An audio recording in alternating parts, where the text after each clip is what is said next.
from Castle Goring, from Mickey, Aurora, and from me. Mickey's so well trained. Well, actually, she's so intelligent because I didn't train her to do it. She just goes to her seat as soon as we've done her Norma Desmond moment. She's so cute. Well, well, well. I am going to plunge right in today with something that is very concerning to me and to many other people, to me personally as well as a citizen. So I'll start off with what Joe Vickers says. Dear Lady C, what are your views regarding Dan Wootton being suspended from GB News? If you prefer not to comment, I fully understand. And Becca Stephanie Thornquist says, on the same matter, and then after we've finished with this, we will go on to something a little bit more fun, shall we say. Dear sweet Lady C, thank you very much for that. As I was watching your video, I have just come across the terrible news that our lovely Dan Wootton has been suspended from GB News because of an interview he did yesterday with Laurence Fox. I am so shocked and saddened that GB News has done this. They are taking away our voices, the people's voices. GB News were supposed to be on our side. Why is Dan Wootton being cancelled? Please explain why and what we can do. Is this happening because the dreadful hustlers finally got their way? If so, why do they have such power? How can two presenters be cancelled because some lefty got offended? What about the presenters who constantly agree with Dr. Shola and all the other race baiters? What about ITV presenters who agreed with the actress who called the royal family terribly white? Do you know if Dan will be back on GB News again? I understand that you probably can't tell us everything you know, but please tell us whatever you do know. Will you be on GB News tomorrow night as Dan is not there? Sorry about the long rant, Lady C, but I am so upset about this. Sending you and your sweet fur babies lots of love and kisses. I will be on GB News later this evening, yes. This is a very delicate matter. All I can say is I have seen the clip. I have also seen the BBC Politics, where her name is Ava Santina Evans, who's now made a name for herself. She's been trying to make a name before, and she hasn't really succeeded. She is what Piers Morgan on his show Uncensored with Isabel Oakeshott and a nice young man called Connor Tomlinson, 23 years old, some months ago when they were speaking about the Me Too movement being 5 years old. And I have just seen that show, and I have also seen her comments on BBC Politics, where she was minimizing, and since this is YouTube, I'm going to be very careful the words I use. She was minimizing the risk to men. The conversation was about a ministry for men, and she wasn't in favor of it. She was in favor of a ministry for mental health, and she was minimizing the risks that because men of a certain category have the highest rate of ending their lives of practically anybody in this country. So there is a definite problem, and she really was. But then when you look at her with the show with Isabel Oakeshott, and Connor Tomlinson on Piers Morgan Uncensored, you begin to see where this woman is coming from. She is deeply toxic femininity. She is outrageously toxic feminist. I would recommend that you look at the show. It's about several months old, but Isabel Oakeshott made the point. She has young sons, I think at the time 14 and 15 or something like that. Now, I have two 30-year-old sons, so I am very familiar with the culture of toxic femininity in this country and indeed in the Western world generally. Far more so in the Anglo-Saxon world than in the Francophone or the Germanic world. It seems to be a particularly Anglo-Saxon thing, possibly due to the streak of puritanism that runs through the Anglo-Saxon culture.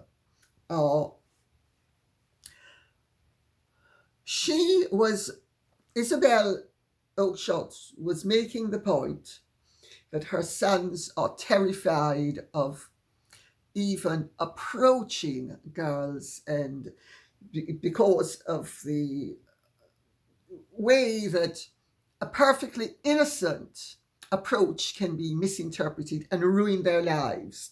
And several young people have had their lives ruined. And Isabel Oakeshott made the point that many young men are terrified, and they are. And Ava Santina Evans said, "You see, I like that terror. Men should be frightened of women." And she went on and on about why she thinks men should be frightened of women. She saw no room for error and no room for men being innocent. And she is, in my opinion, a dreadful, dreadful human being. Anybody who has such toxic femininity as a stance is somebody to be deeply deplored. I say this as somebody who not only has sons and who not only likes men, but also would have had far more, I'm groping for diplomatic ways of putting this, as many women of my generation, we had to bat away a lot of unwanted approaches. And we lived to tell the tale. Not only did we live to tell the tale, it made us stronger and better people. Now, nobody is arguing for real assaults against women, and I certainly won't, because I have been very, very seriously assaulted on the 26th of January 1978. I have the diary entry.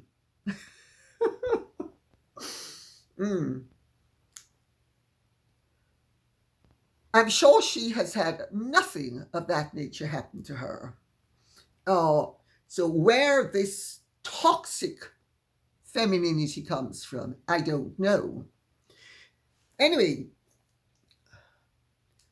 having researched what Ava Santina Evans is about, I have a lot more sympathy for Laurence Fox than I did before I did any of the researches, because I have to tell you, I've met Laurence Fox and I didn't like him. I thought he was ungracious. I thought he was charmless. I certainly think she's a better looking woman than he is a man. So in the desirability stakes, if we're speaking about who would be in the running for appeal, she certainly physically has a lot more appeal than he does. I mean, she's not a bad-looking woman, but my God, by the time you've listened to what she says, she is repellent. She is so hateful where men are concerned. It is astonishing. I couldn't believe it. Well, Laurence Fox made a very indecorous comment about her and her appeal to Dan. And Dan did try to, he laughed because it really was funny. And also, with due respect, what Laurence Fox said was distasteful, but it wasn't in breach of any Ofcom code that can possibly apply where opinion and free speech are concerned. It was distasteful. It certainly was not decorous. I don't think he was being particularly misogynistic, although that's what he's being accused of being. I think he was making the point that men actually like strong, potent, life-enhancing women, and that she is anything but that. And I tell you, the woman gives me the creeps after having heard what her take on men is and her take on the male-female relationship. Well, evidently Dan didn't come down hard enough. He did say he thought she was a beautiful woman. I don't think she's a beautiful woman. I think she's somewhat attractive, which is not the same as beautiful. And he was really in a totally invidious position, because as the moderator, he is supposed to allow his guests to express their opinion if they don't break the law.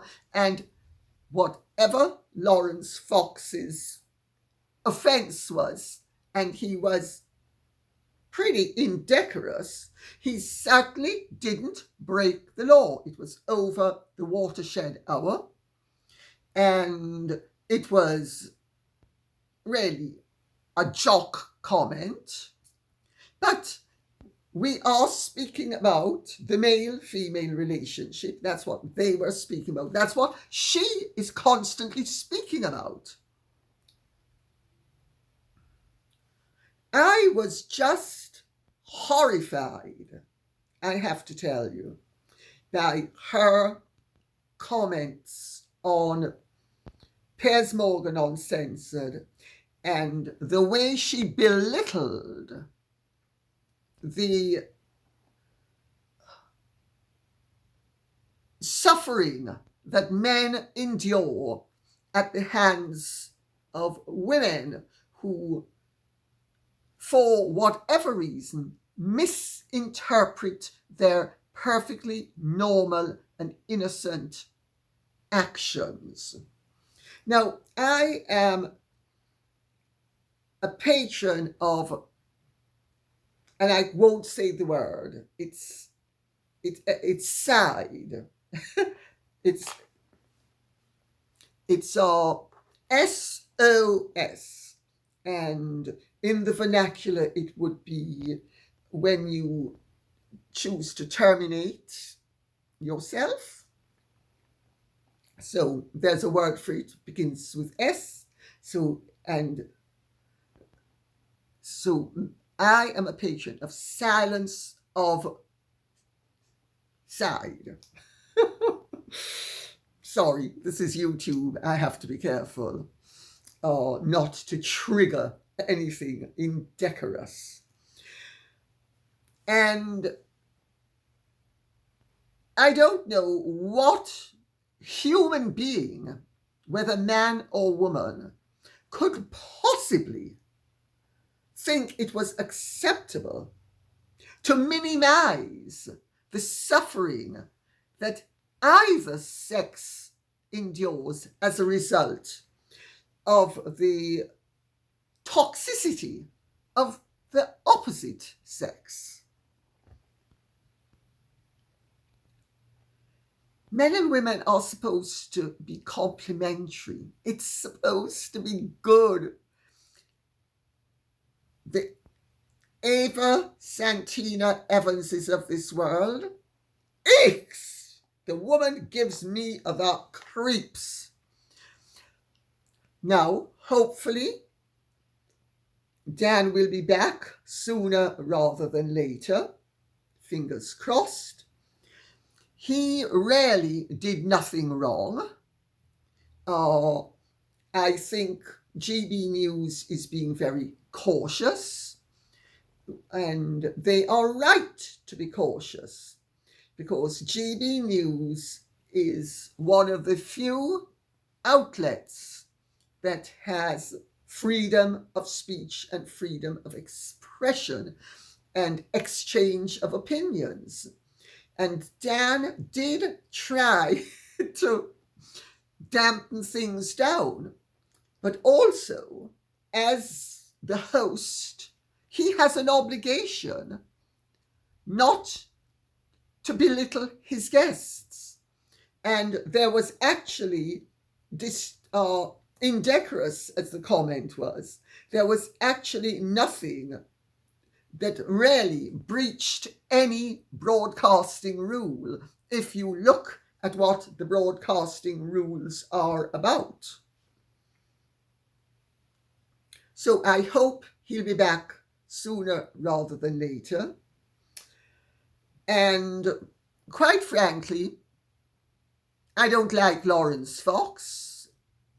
I don't really listen to him. I'm not sure that I would agree or disagree with his opinions, because I never listened to him. But having met him, I didn't like him. Let's put it that way. And nevertheless, I would imagine that I can't see why he would be stood down for the comment he made. Because if Ava Santina Evans is allowed to belittle the dangers that toxic femininity result in with men to the extent that they end up terminating their existence, and she is not cancelled for expressing these truly hateful views, why would somebody be cancelled for simply saying that he didn't want to shag her, which is what he said? Or I think he said actually that he didn't think any man except an incel would want to shag her. Well, I had to look to see what an incel was. I had no idea what an incel was, which I suppose tells you how, in some ways, I suppose you'd say, out of touch with certain lingo. I am. So anyway, enough of this now. Newmarket says, "Good day, Lady C. I have a quick question about H&M. I've heard that H is calling his father the king about needing money. I thought H&M had stopped this behaviour. What's the scoop?" Yes, that's the story that's making the rounds in a minor way. Well, figure it out for yourself, my dear. Whose interest is it in to actually be spreading the story? Oh, we need pity. We need pity. We need sympathy. My understanding is that his father doesn't take his calls. There is no communication between them. And the idea that his father would be giving him a farthing, much less a fortune, is totally not so. Now, why is this story reviving? That's the interesting question, isn't it? Who do you think is the couple that is the most inclined on earth to always want pity? I leave you with that thought. LC23983 says, "What really got me was when the man in the red shirt tried to give Harry the microphone, but he tried his best to get the man to give it to his handler." I think you mean Meghan. "You can see him motioning for him to give it to Mimi. It's like he is scared to death to have any of the spotlight on himself," but certainly went, "Excuse me, who do you think the star is? I mean, do you really think that I'd let that little worm steal 1/2 of my attention? Not a chance." Why can't that vile creature ever just show up to support her husband instead of always trying to steal his thunder?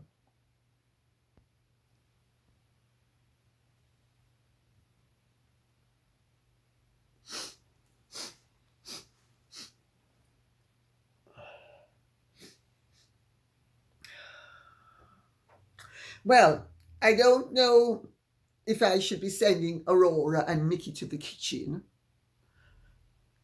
or if we should have pigs flying. I think we'll have pigs flying instead, don't you? Richard Weston Smith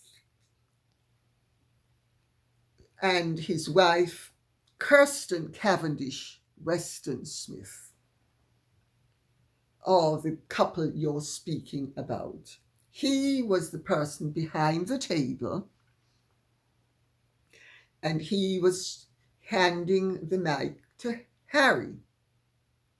And Harry is so terrified of Meghan that even though he knew he was the one, and this is what I've been told, so I could be wrong, but this is what I was told, and it certainly seems to make sense, that Harry was the one who was supposed to say a few words,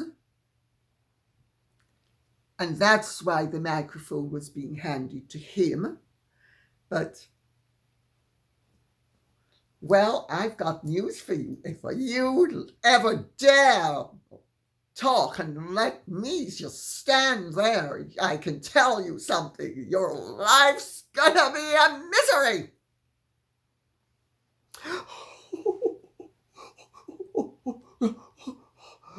Richard Weston Smith, please, please, give my wife the microphone. I love attention when she's not around, but when she is, I know my place. It's in the background, and if I'm in the foreground, I have to forego any attention. Please, please, please, don't make me suffer. Don't give me that microphone, please. Please, my life is not going to be worth the anguish if I take that microphone, please. So, Richard Weston Smith wasn't about to hand it to her. And it went to neither Harry nor Meghan. So,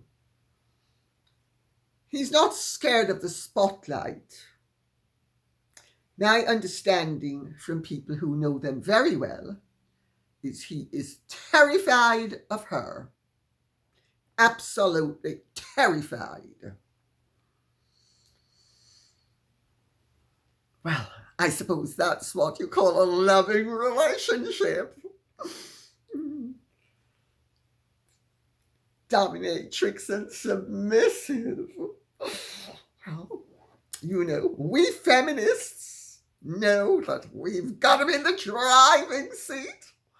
Me and my good friend Ava Santina Evans, we know all about being a feminine woman, and the place of a man is his heel, our heel firmly on his head. Gladys Wilton says, Lady C, can you please comment on the Canadian Parliament giving a Nazi SS a standing ovation? I am sure you were as appalled as I was. Well, as soon as I heard, and as soon as anybody who knows anything about history heard, a Ukrainian who in the Second World War fought against Russia was a member of the Nazi war machine. So he was a turncoat aside from anything else. Now, I am not saying that I don't have a degree of sympathy for any Soviet citizen who wanted to bring down the Soviet Union, because I do have sympathy for them in most circumstances. But the Ukrainian SS were vicious. The Ukrainian members of the SS were as vicious, if not more vicious. I need to be careful because this is YouTube what I say. But let me tell you something. Their hands are redder than this ring or the stones in this bracelet. Does that convey what I'm trying to get across? I hope it does. Well, Anthony Rota, the Speaker of Canada's House of Commons, has had to resign in disgrace. Sorry. After inviting, I'm trying to locate the name of the man, Yaroslav Hunka, 98 years old, who was received in the chamber alongside President Volodymyr Zelensky as a hero, as somebody who was heroic enough, as is Zelensky. This was the message being delivered to fight the Russians. There is no way that Volodymyr Zelensky could possibly have thought that that man was anything but a Nazi. Anybody who knows anything about history will have known that. Volodymyr Zelensky had to have known that he was standing beside a Nazi. I cannot tell you how obvious it is to anybody who is Ukrainian or knows anything about history, or indeed is from any neighboring country in that part of the world. It would be like saying Americans don't know that Joe Biden is the Democratic President of the United States of America.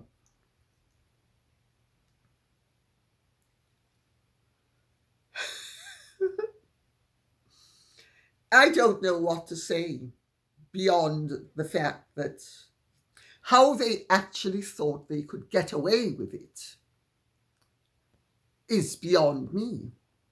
And also the ignorance of the Canadians, and including not only the Speaker of the House of Commons, but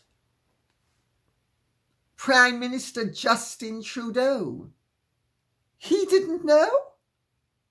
It's beyond belief that he didn't know. But I suspect he's so pig ignorant that he genuinely didn't know. What is really interesting to me, because I know something about what goes on behind the scenes, is the people who knew they allowed this to happen. Why did they allow it to happen? Why did they allow Canada's politicians to embarrass themselves? Because it is an embarrassment. And I'll tell you what one Canadian in government has said to me. I can't mimic a Canadian accent. I'm sorry, I was going to try, but I can't. So I just sort of speak sort of normally. They said,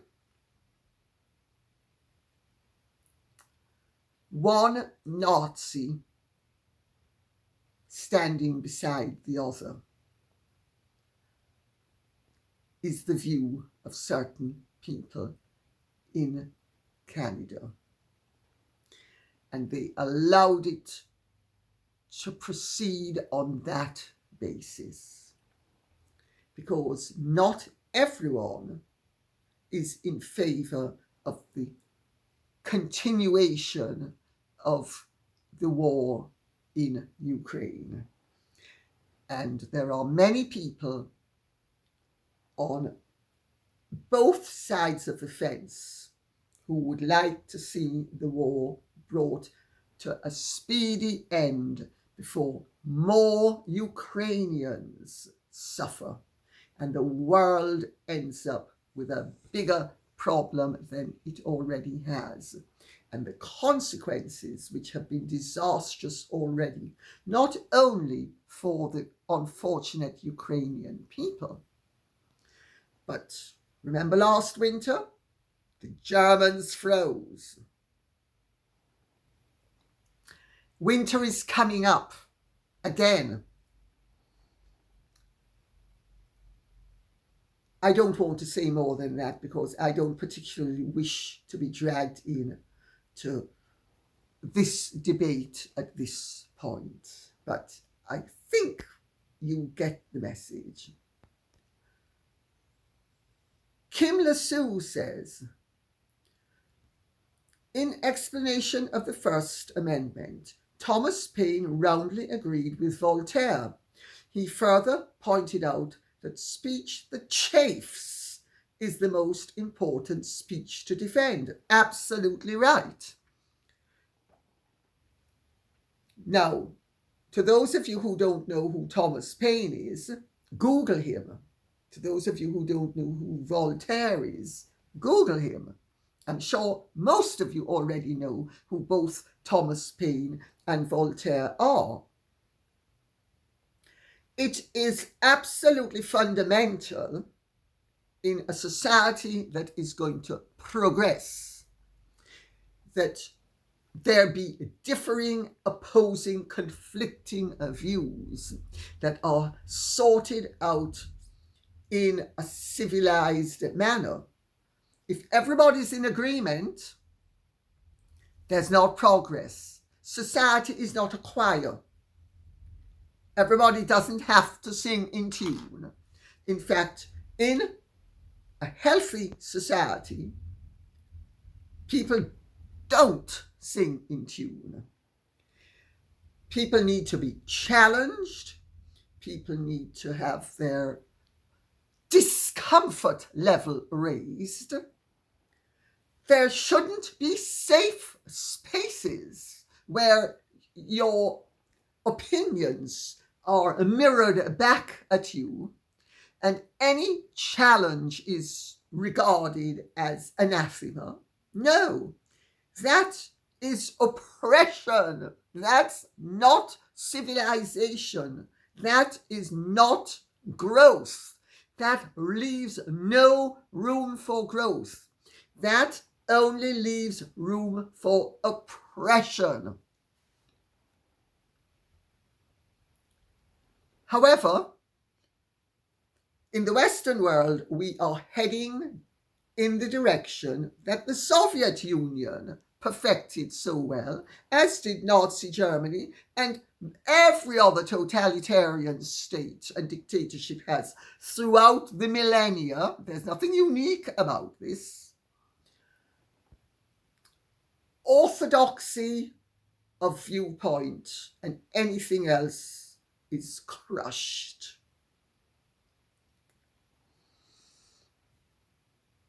Well, the last time England tried it was between 1649 and by 1660 they'd had enough and they chucked out the Puritans. I have been saying for some time now that we are living in a neo-puritanical age, and we are actually beginning to endure the suffering that comes with Puritanism or neo-Puritanism. And I am not referring to the biblical aspect of the Puritans. I am referring to the intolerance of the Puritans, their uniformity of view, their orthodoxy that anybody else who did not agree with them had to be crushed. Heather Whitaker says, Lady C, just a quick thought. Is Parliament allowing the migration crisis in order to distract from the muzzling of citizens? Thank you. That's a very interesting point, Heather Whitaker. There is tremendous turmoil in this country, and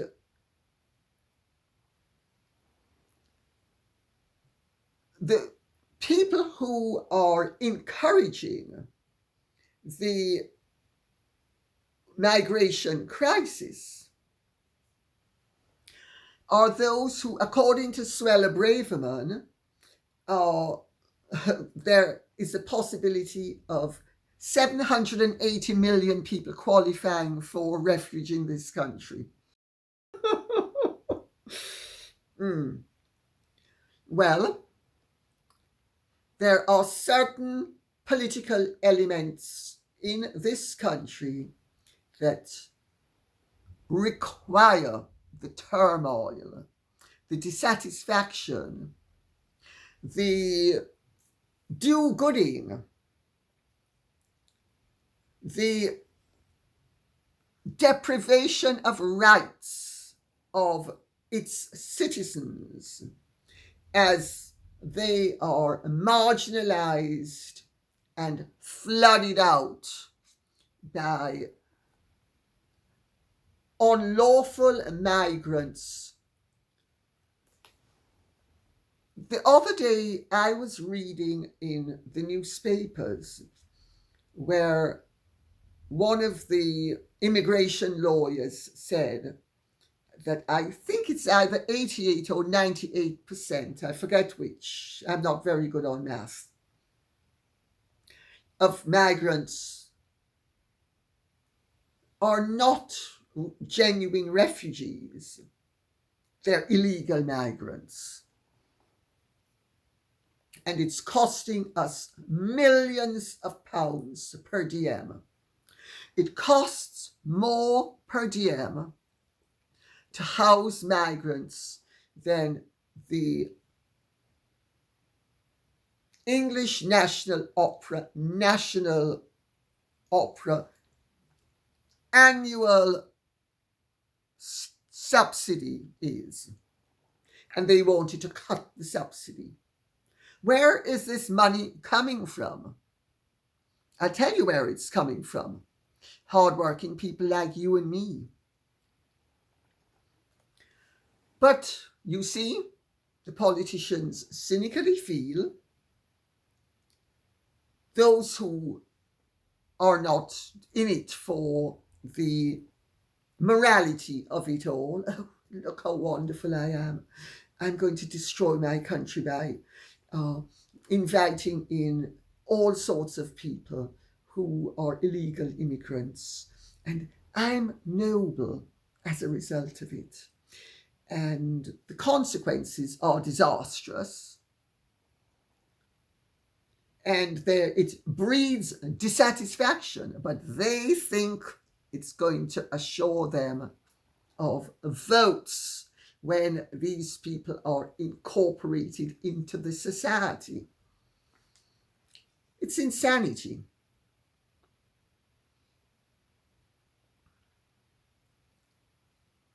Payne says, how do we stop this online safety bill being given royal approval? This is all about stopping us having access to independent information and discussion. I think you have a point, because there are already mechanisms in place that would serve the purpose of making unnecessary the online safety bills recommendations with regard to surveillance. There are elements already in place. They simply need to be kicked in. But it's not going to happen. And I'm going to read out what Vic M says, and then I'll answer the whole shebang. Good evening, Lady C. This is all really scary stuff, it is. What can we ordinary law-abiding citizens do to fight this affront to democracy? You are so right to say that actual physical crime is ignored by the police, who instead spend all their time virtually stalking ordinary people. Where is all this going to end?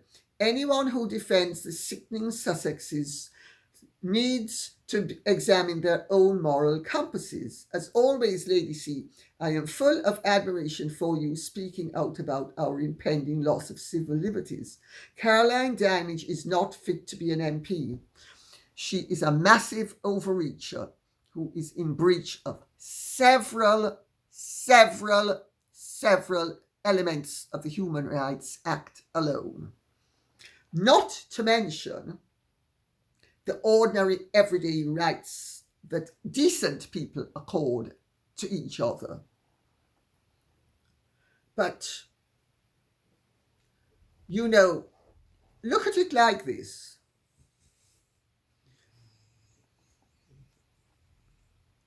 How would you feel if the government had the right to open up your letters, which they don't?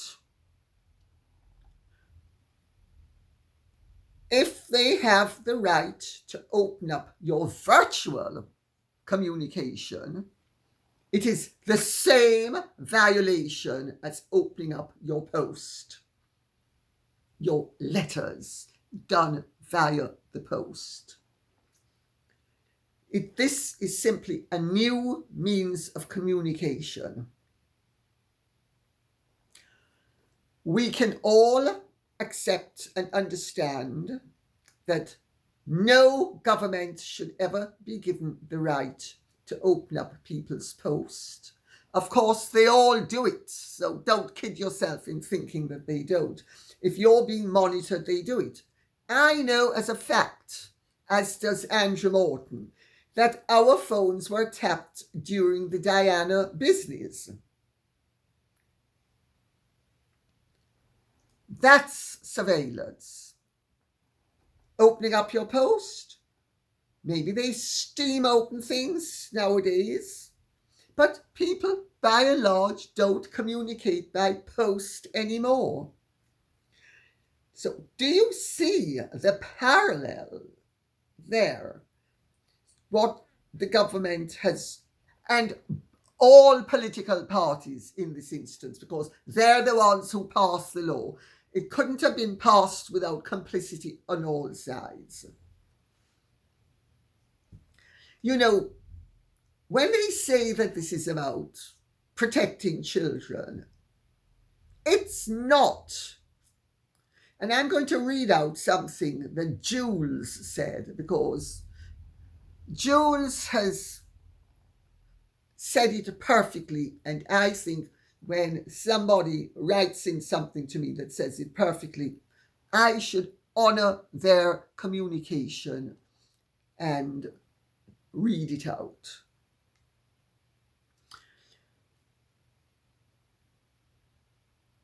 They're selling it on the basis of protecting children, but there is too much hidden in the small print. This so-called conservative government is showing every day that they are nothing more than the citizens' greatest enemy, globalists. We already know it about the left, but my God, I didn't believe that the conservatives would stoop this low. This is precisely the constitutional duty of the sovereign monarch, to protect the sovereign citizens against overreach from an authoritarian government. We must petition the king not to sign it. I thought this was something that hadn't been done since the Dark Ages, but I understand that our late Queen was petitioned not to sign a Tony Bill Blair regarding an EU treaty, which I understand gave even more of our sovereignty away to the EU as recently as the 1990s. I'm advised that she didn't sign it as a result. You can all write into the king. I don't know what amount of good it's going to do, but you can. The king is basically obliged, now that the law has passed in Parliament, to sign it. If enough people write in, and not only to the king, I would say copy letters to the Prime Minister, to the Speaker of the House of Commons, you can Google all of this, and to your local MP, irrespective of what political party your local MP belongs to, and say that you have grave reservations about this act being implemented and signed by the king into law, and you would like it to be revisited by an independent commission. An independent commission. That's what you should do. You might even suggest that the makeup of the independent commission should be determined by the people of the country, since it's our civil liberties that are at stake. And let's see what happens there. And on that note, I will say thank you very much for listening. I hope this has been of some interest to you. I'm sorry it's been as heavy duty as it's turned out to be. But, you know, there's no point talking about the cocktail party tomorrow evening in the captain's suite of rooms when you are on the Titanic and you can see the ice that has been shaven off the iceberg on the deck. So we need to be aware of the fact that this is a very crucial time in the history of civilization. I don't think it's possible to actually exaggerate the importance of what is going on now and how each of us has the right and the duty to act now. And if we don't act, we are going to suffer. It's as simple as that.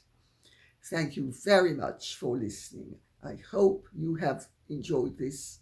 Please keep the questions and comments coming in so that I will know what you would like us to speak about. Okay? Thank you so much. God bless.